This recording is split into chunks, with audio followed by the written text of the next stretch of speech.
নমস্কার বন্ধুরা, বাড়িতে কিভাবে নির্ভেজাল সন্দেশ বানিয়েছি সেই রেসিপিটি আপনাদের জানাবার জন্য আবারও এসেছি আমি মধুরিমা।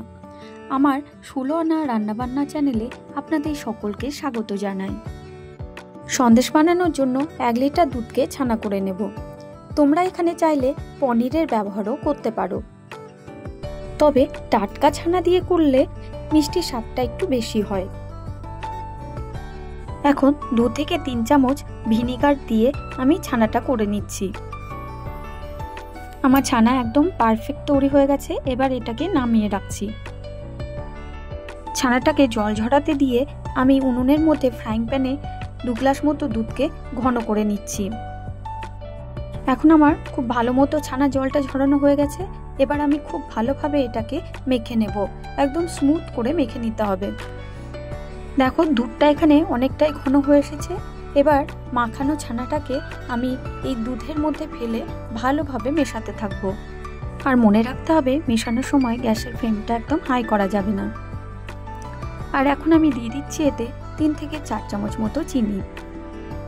এখন 2 চামচ মতো কাস্টার্ড পাউডার দিয়ে ভালো মতো মিক্স করে নেব। কাস্টার্ড পাউডার দিতে হবে এমন কিছু না, তোমরা চাইলে এর ব্যবহার নাও করতে পারো। এবার খুব ভালো মতো আমি কাস্টার্ড পাউডারটাকে মিক্স করে নিয়ে এখন ফ্লেভারের জন্য দিয়ে দেব এলাচের গুঁড়ো। তার জন্য আমি কয়েকটা এলাচকে ছাড়িয়ে চিনির সঙ্গে গুঁড়ো করে নিচ্ছি। চিনি দিলে এলাচ গুঁড়তে একটু সুবিধেই হয়।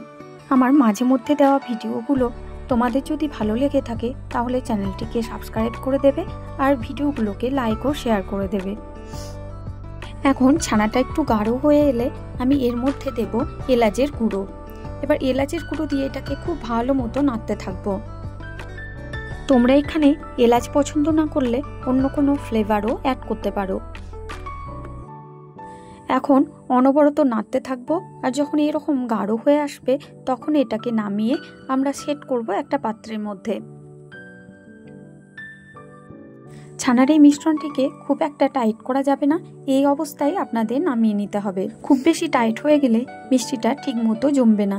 এখন এটাকে একটা কাচের পাত্রের মধ্যে রেখে আমি আধা ঘন্টা ফ্রিজের মধ্যে রাখবো ভালো মতো সেট করার জন্য।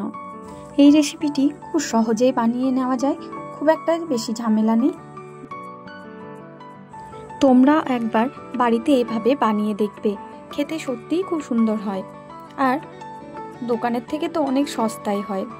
দেখো আমার আধ ঘন্টা পর আমি মিষ্টিটাকে বের করে দেখাচ্ছি কত সুন্দর হয়েছে। এবার এগুলোকে আমি পিস পিস করে কেটে নিয়ে পরিবেশন করব। যে কোনো শুভ অনুষ্ঠান বা পুজো পার্বণ উপলক্ষে তোমরা এই সন্দেশটি বানিয়ে রাখতে পারো, দেখবে সকলের খুব ভালো লাগবে। ধন্যবাদ।